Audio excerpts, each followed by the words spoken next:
काचे बहनिया लच लच लच कत जाए। Mix by Rajesh brother. काचे ही बात के काचे बहनिया लच लच लच कत जाए। काचे ही बात के काचे बहनिया लच लच लच कत जाए।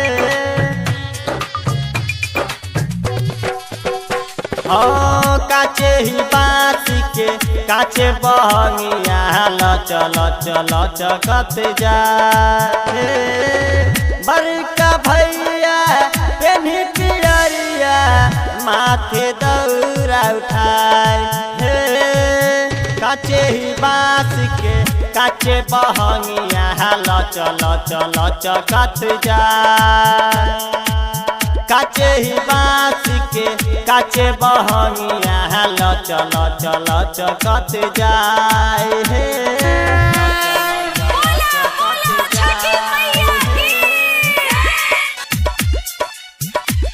रिकॉर्डिंग बाय मां सरस्वती रिकॉर्डिंग स्टूडियो उमगांव।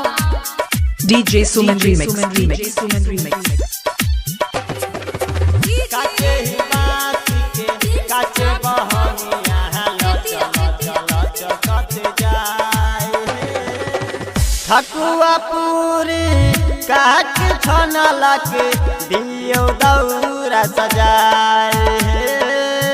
दियो दौरा सजाए। ठकुआ पूरी काट छनला के दियो दौरा सजाए। बड़का बाबा पेन्ही पियरिया छठी घाटे चलल जाए। काचे ही बाँस के काचे बहनिया लच लच लच कत जाए।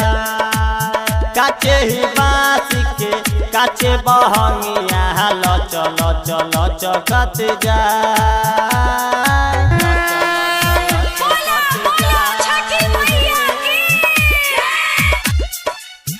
DJ Suman Remix.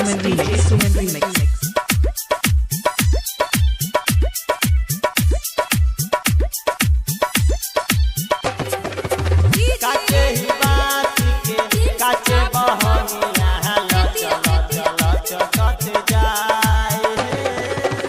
Writer Rajesh सोनज गई है नेमुआ से बुलाए। नेमुआ से बुलाए। राइटर राजेश सोनज गई है नेमुआ से बुलाए। राजा बिहारी पेन्ही पियरिया छठी घाटे चलल जाए।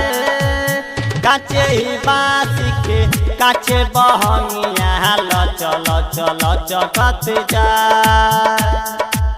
काचे ही बाँस के काचे बहनिया लच लच लच कत जाए। रिकॉर्डिंग बाय मां सरस्वती रिकॉर्डिंग स्टूडियो उमगांव।